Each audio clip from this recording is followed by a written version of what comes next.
গঙ্গারামপুরে গুলিকাণ্ডে মূল অভিযুক্ত তৃণমূল নেতা বাবু চৌধুরীকে গ্রেপ্তার করল গঙ্গারামপুর থানার পুলিশ। ঘটনায় উদ্ধার হয়েছে শ্যুট আউটে ব্যবহৃত আগ্নেয়াস্ত্র ও ১ রাউন্ড কার্তুজ। এই ঘটনায় মোট ৬ জনকে গ্রেপ্তার করল গঙ্গারামপুর থানার পুলিশ।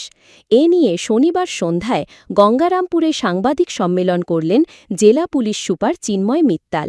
এছাড়াও সাংবাদিক বৈঠকে হাজির ছিলেন অতিরিক্ত পুলিশ সুপার গ্রামীণ অনির্বাণ রায়, মহকুমা পুলিশ আধিকারিক শুভতোষ সরকার, আইসি অরিন্দম ভট্টাচার্য সহ অন্যান্য উচ্চপদস্থ পুলিশ কর্তারা। জানা যায় কি বাবুলাল চৌধুরী খানকেবাসী ও নিজের দুটো অ্যাসোসিয়েট সাথে মনোজ প্রসাদ জয়সওয়াল ও পিন্টু চন্দ্র সরকার সাথে মিলে শিবা চৌধুরী উপরে ফায়ারিং করে।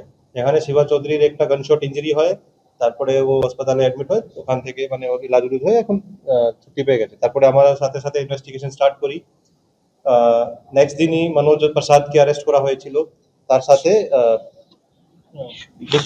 বিশ্বজিৎ কুন্ডু এদেরকে অ্যারেস্ট করা হয়েছিল। সেদিনই আমরা কমপ্লেন পাই যে ভিকটিম আছে ওর ভাইয়ের কাছে থেকে কি ওর ভাই উপরে এরা 4 জন মিলে ফায়ারিং করেছে। তো ওর মধ্যে এফআইআর অ্যাকিউজ ছিল বাবুলাল চৌধুরী, পিন্টু চন্দ্র সরকার, মনোজ প্রসাদ জয়সওয়াল और বিশ্বজিৎ কুন্ডু। তো 25 তারিখেই আমরা বিশ্বজিৎ কুন্ডু আর মনোজ প্রসাদ জয়সওয়ালকে অ্যারেস্ট করি।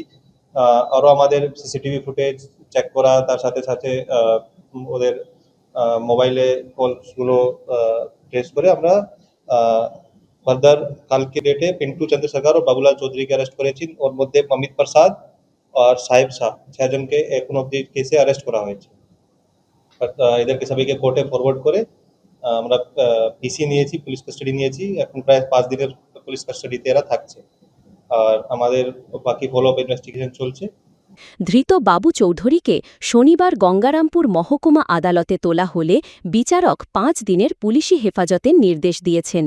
চলতি মাসের 24 তারিখ রাতে গঙ্গারামপুর থানা সংলগ্ন এলাকায় দলেরই এক কর্মীকে গুলি করার অভিযোগ ওঠে তৃণমূল নেতা বাবু চৌধুরী ও তার দলবলের বিরুদ্ধে। ঘটনার তদন্তে নেমে পুলিশ 5 জনকে গ্রেপ্তার করলেও অধরা ছিল মূল অভিযুক্ত বাবু চৌধুরী।